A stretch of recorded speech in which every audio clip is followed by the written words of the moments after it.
রাধা তেরা নাম জপ নিজের হাতে লাগানো গাছ तुझको मैं जान सकूं এত ভালো একটা গাছ, ছোট্ট নিয়েছি, ছোট্ট একটা।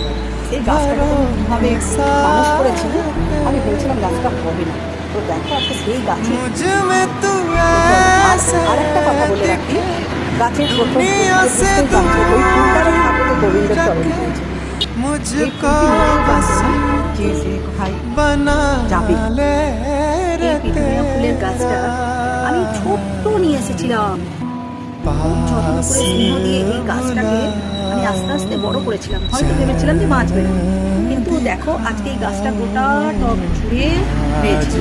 আর এই যে ফুলের কালারটাও দেখো কত সুন্দর।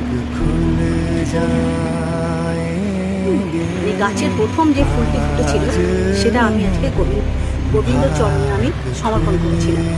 তো দেখো, কাউকে অবহেলা করে কখনো মানুষ করো না, তোমার নিঃস্বার্থভাবে তাকে সেবা যত্ন করে মানুষ করো, দেখো সে একদিন ঠিক তোমাকে ফুল দেবে বা ফল দেবে। আমার পিটুনিয়া গাছের এই প্রথম ফুল গোবিন্দ চরণে আমি অর্পণ করলাম। এই ফুল জানতো না যে গোবিন্দ চরণে আশ্রয় পাবে, তো ফুলেরও ভাগ্য দেখো, সব ফুল গোবিন্দ চরণ পায় না।